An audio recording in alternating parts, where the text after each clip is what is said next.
Hola, ¿qué tal? ¿Cómo están? Espero que se encuentren bien, Dios mediante.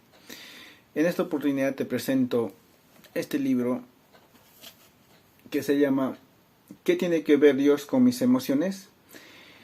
Escrita por Daniel Retama. Y este es el resumen. La administración de las emociones es parte de una espiritualidad integral y cristocéntrica. Es interesante ver cómo Dios colocó las emociones en nuestra vida con un gran propósito. No son buenas ni malas, todo depende de la administración que le demos. No permitamos que las emociones nos controlen, es tiempo de hacerlas nuestras aliadas y comprender que Dios tiene un maravilloso plan con ellas. Necesitamos reconocer que nuestro Dios y Creador se expresa como un ser lleno de emociones y armoniosas, y a la vez poderosas, y que nosotros fuimos hechos así por Él. Como seres espirituales que tenemos un alma llena de emociones. Las emociones son hermosas, son dignas, son humanas, pero también son espirituales. En el original término emoción viene del latín emotio, que significa alteración de ánimo intensa y pasajera, que va acompañado de cierta reacción física. Las emociones se ponen en marcha a través de nuestros sentidos y pueden manifestarse de muchas formas. Por ejemplo, puede ser que creamos que la forma natural de resolver un conflicto sea gritando o imponiendo nuestra posición sin importar cómo se pueden sentir los demás.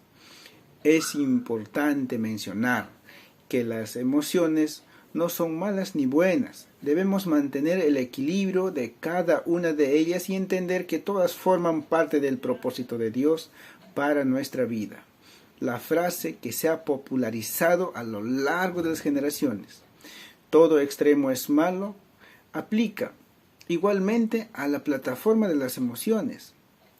Cualquier emoción en el extremo es nociva para la salud mental y espiritual.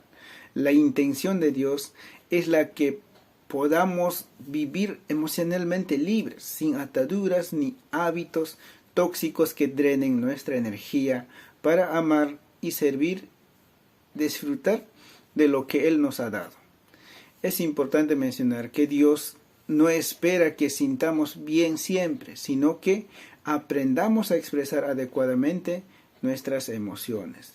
El maestro de las emociones superó los agitados momentos emotivos que atravesó antes de ir a la cruz. En Mateo 26:38 Jesús expresó: mi alma está destrozada de tanta tristeza, hasta el punto de la muerte. Quédense aquí y velen conmigo.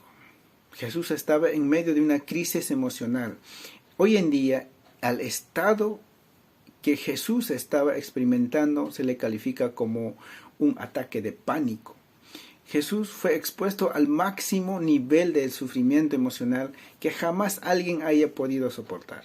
La depresión no es solo una enfermedad que aparece bruscamente, es el resultado de la vida que carece de propósito y sentido. Nuestro cuerpo es la cabina o una tienda terrenal que Dios diseñó maravillosamente para depositar allí nuestra alma y el espíritu, mientras vivimos en la tierra. De igual forma, nuestro cuerpo es considerado el templo en el que Dios mismo ha decidido habitar. La inteligencia emocional es el arte de vivir y sentir cada una de nuestras emociones sin ser gobernado por ellas. La inteligencia emocional es vernos a la luz de nuestras emociones para detectar el origen de nuestras emociones. Una persona con inteligencia emocional no pasa desapercibida. Es alguien que valora a los pequeños detalles. Extiende la mano para saludar, sonríe a los demás, alienta a quien no cree en sí mismo. La inteligencia emocional no es nos permite estar continuamente agradecidos con la vida, sin importar el extracto social donde nos encontramos. El autoconocimiento es la columna vertebral de la personalidad. Una persona con alta inteligencia emocional tiene dentro de la lista de las cualidades, la más importante es la humildad. Hay una gran diferencia abismal entre desarrollar autoconfianza y enredarse en la trampa de la autosuficiencia. La autoconfianza es necesaria en nuestro caminar diario. Si no creemos en lo que somos, nadie lo hará por nosotros. La autosuficiencia es la antesala del orgullo, y el orgullo es la causa fundamental de la derrota de nuestra vida. El analfabetismo emocional ha propagado a lo largo de los años en diferentes comunidades de fe. No quiere decir que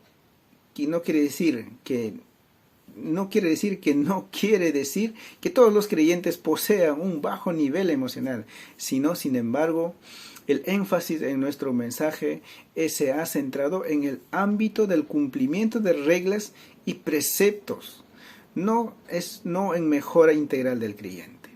Los creyentes no podemos olvidar que aún poseemos nuestros vestigios de vuestro viejo hombre, como dice en Efesios 4:22.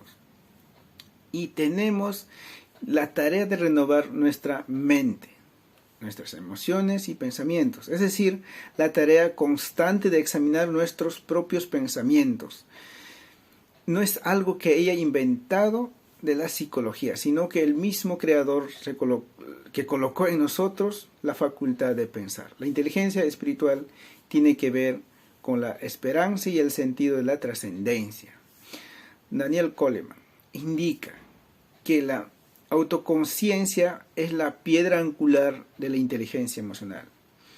Ejercitar la autoconciencia tiene que ver con el poder de ser críticos a nosotros mismos, sin caer en señalamiento o soltar el látigo sobre nuestros errores. La culpa es el principal enemigo de nuestro proceso de autoconciencia. Tomás Fuller citó la frase célebre: no tienes un enemigo más grande que se encuentra dentro de ti. El salmista reaccionó claramente su voz interna cuando expresó: ven, conversa conmigo, y mi corazón responde: aquí vengo, Señor. Salmos 27:8. ¿Quién es la persona con la que más hablas? ¿Qué persona te inspira tanta confianza que podrías llamarle a cualquier hora y de seguro atendería con mucho gusto? Posiblemente sea Dios. La respuesta ideal a esta pregunta debería ser conmigo mismo.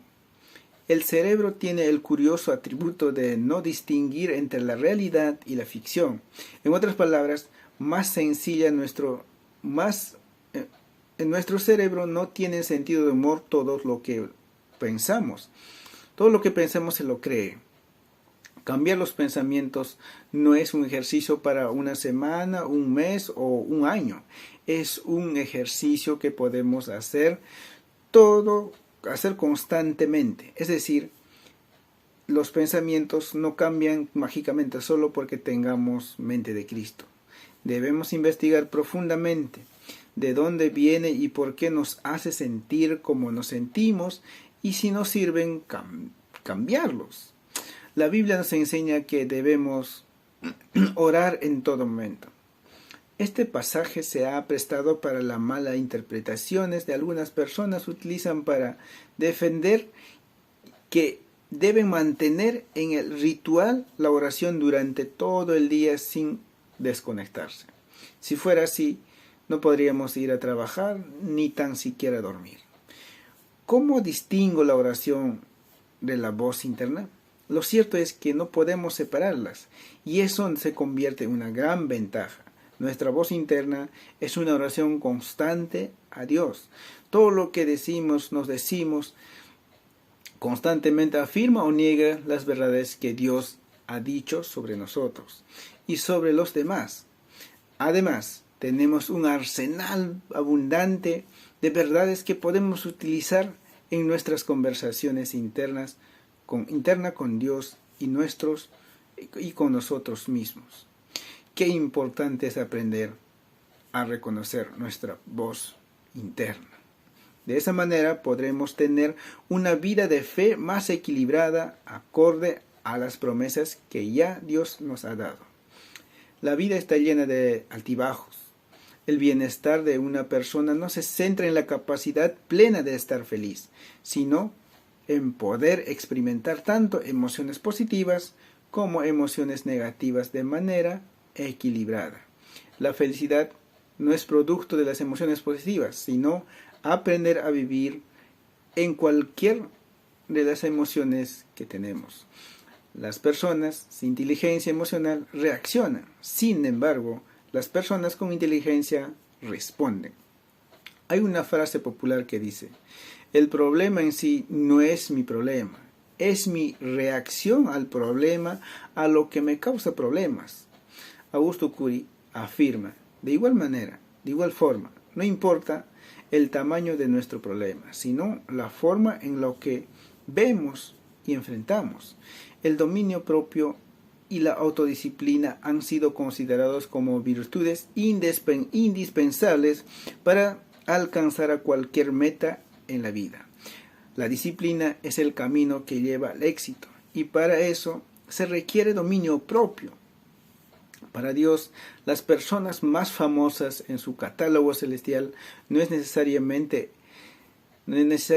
las que vemos en la farándula, sino aquellas que logran conquistarse a sí mismas. Para eso, en Proverbios 16:32 lo explica así: mejor es ser paciente que poderoso, más vale tener control propio que conquistar una ciudad. El primer paso no es creer que ya lo tenemos, y el segundo es ponerlo en práctica, no a lo revés, o sea, creer que necesitamos alcanzarlo primero, ahora sí poder usarlo. En la Biblia se habla de dos tipos de paz: paz con Dios y paz en Dios.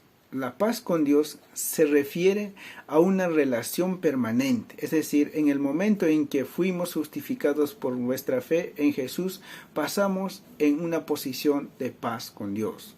La paz de Dios es una emoción y a un estado de tranquilidad que experimentamos como el resultado de nuestra vida cristiana.